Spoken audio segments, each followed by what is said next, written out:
మోదీ కేసీఆర్లు నిరుద్యోగ సమస్యల పరిష్కారంలో విఫలమయ్యారని ఉత్తమ్ కుమార్ ఆరోపించారు. ఉద్యోగాలు వస్తాయని ఆశతో యువత తెలంగాణ కోసం పోరాటం చేశారని, కానీ రాష్ట్రం వచ్చిన తర్వాత నిరుద్యోగ సమస్య మరింత పెరిగిందన్నారు. గతంలో 25 లక్షల నిరుద్యోగులు ఉంటే ఇప్పుడు 40 లక్షలకు చేరుకున్నారన్నారు. ఇంటికి ఉద్యోగం ఇస్తామన్న కేసీఆర్ ఊరుకు ఉద్యోగం కూడా ఇవ్వలేదని విమర్శించారు. ప్రియాంక గాంధీ నిరుద్యోగులకు అండగా ఉండటానికి తెలంగాణకు వస్తున్నారని చెప్పారు. గవర్నమెంట్ అక్కడ బీజేపీ గవర్నమెంట్ టోటల్ నెగ్లెక్ట్ చేసి ఈ రోజు మన youth and students crisis point తీసుకొచ్చారు. అయితే ఆ ఫ్యాక్ట్స్ అండ్ ఫిగర్స్ తో సహా ఈ ప్రెస్ మీట్ ఏర్పాటు చేసుకోవాలి నా ఆలోచన.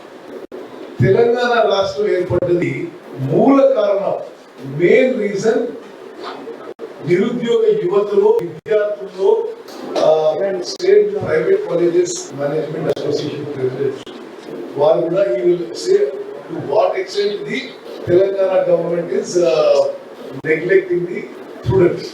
సో తెలంగాణ రాష్ట్రం ఏర్పడడానికి మూల కారణం అన్ఎంప్లాయిడ్ లో, యూత్ లో, స్టూడెంట్స్ లో తెలంగాణ రాష్ట్రం వస్తే మా ఉద్యోగాలు వస్తాయనే కారణంతో main reason for Telangana education and Telangana state being given.